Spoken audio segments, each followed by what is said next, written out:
George Perez inking. I'm sorry, he's penciling. Tom Palmer inking. Okay. All right. If you're gonna answer my questions, I'm all for it because I love it. Terry Austin, maybe. Terry Austin. Oh yeah. Writing. We'll go with Alan Moore, Doug Monch, and What channel's that on? Kevin Smith. Keith Giffen and Who did? It's a great pick, man. Justice League. I would defer to either one of those two. I think Keith Giffen. I think Legion. I think Legion superheroes. I don't think Legion. You don't think Justice? No. I'm sorry. I don't think Justice. No. I think. So going to the show, do you guys find it like challenging to like kind of keep upping the ante? Like season 1, you know, you kind of just hang around the shop and selling stuff. You guys keep finding ways to kind of take it outside of the shop more and more. Do you find that challenging or fun? Like, what's that process like? I wouldn't call it challenging because a lot of it is handled, you know. In the beginning of the season, we'll all sit around and try to come up with ideas of who we'd like to see or what we'd like to see done. I do think that taking it out of the store and bringing in people, you know, like Ernie Hudson or Adam West, it makes it so much more interesting for the viewer rather than like I like Pawn Stars, but it's the same exact thing every time. And if they try to go outside that box and get a little like B storyline, it's always like, this is complete bullshit. Yeah, like this is ridiculous, and they're not good actors. So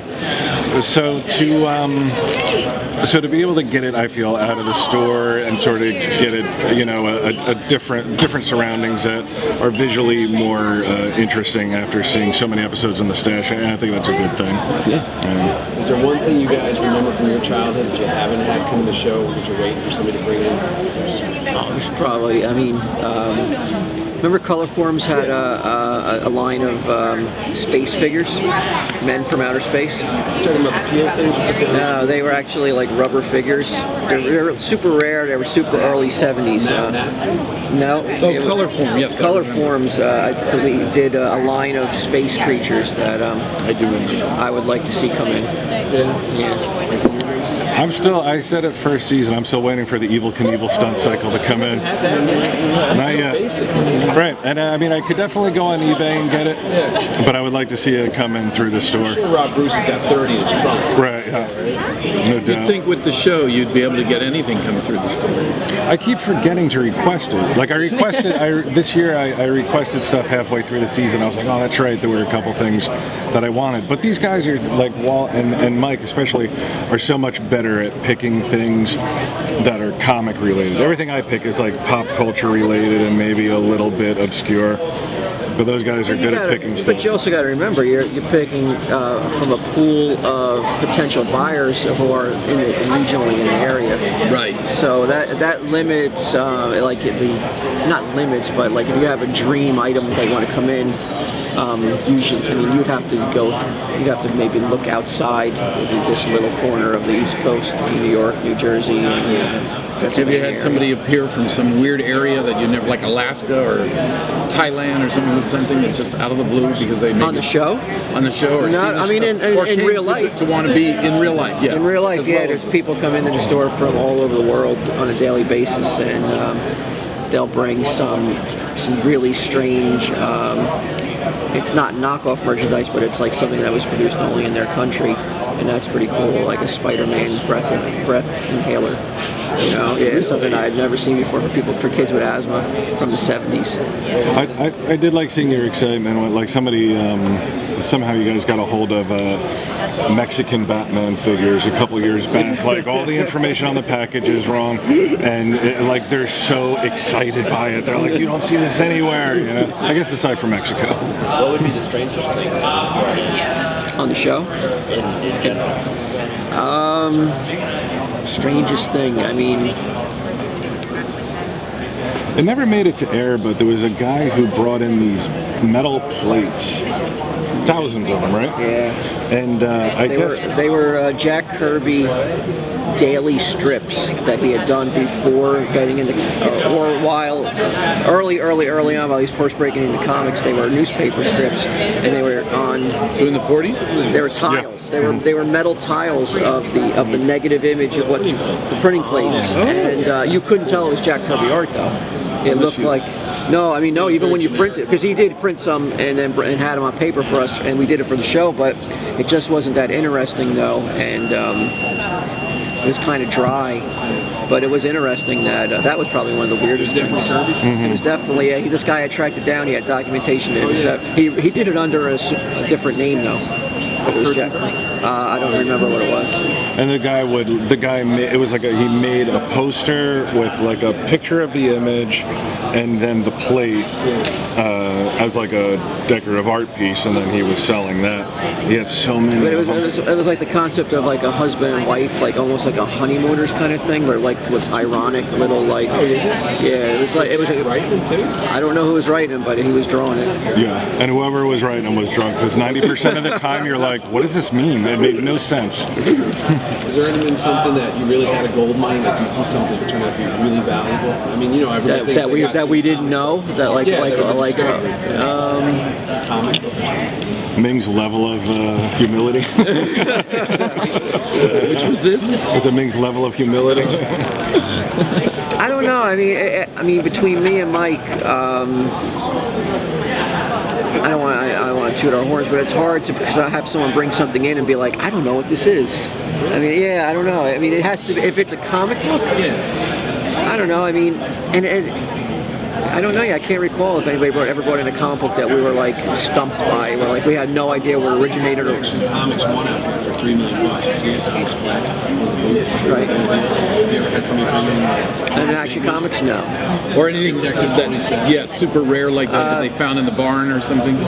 First appearance, Robin and Detective. Yeah, that's come in. First Wonder Woman. Yeah.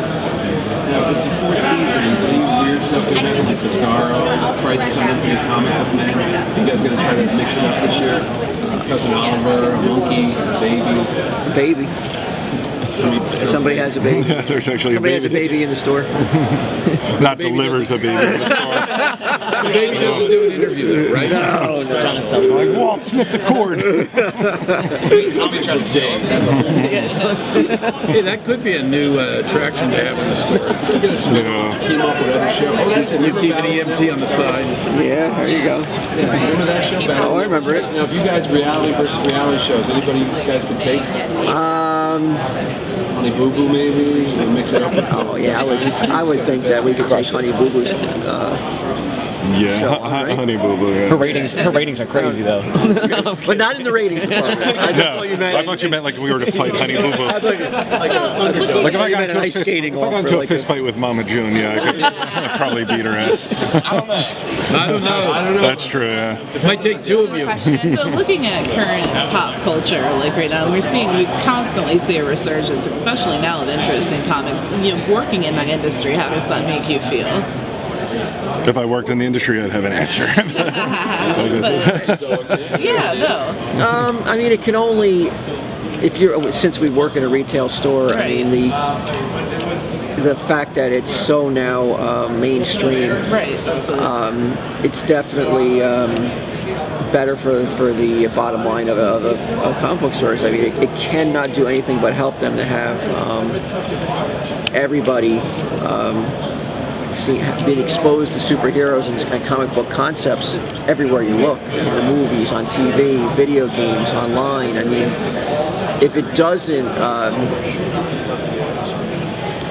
branch off and make its way into the retail stores itself, in comic book stores, I mean, it has to. I would think. I think the movies were most influential in the research because it's so much more mainstream. Most people aren't going to walk into a comic book store, but if they go see a movie with their kid and it's Rocket Raccoon, Guardians of the Galaxy, it's like all of a sudden, there's that comic book store down on Broad Street, so suddenly that person is going to come in. So you multiply that by God knows how many people who may not walk into a comic book store otherwise, and it's... You going digital yet? No. Well, I never. What's the rarest thing or the most that personally is most meaningful to you that you wouldn't sell, but it's really rare, valuable, unusual that you would put a mark on? Like I have a set of the strips of Bucky Ruckus, which I'm hoping you guys know what that is. It's Wally Wood's comic strip that he did, and I have a set of those strips which I've never seen. I haven't seen a lot of people have. That you cut out from the paper. Yeah, cut out and put into put a into nice a book, binder. yeah. Oh, nice.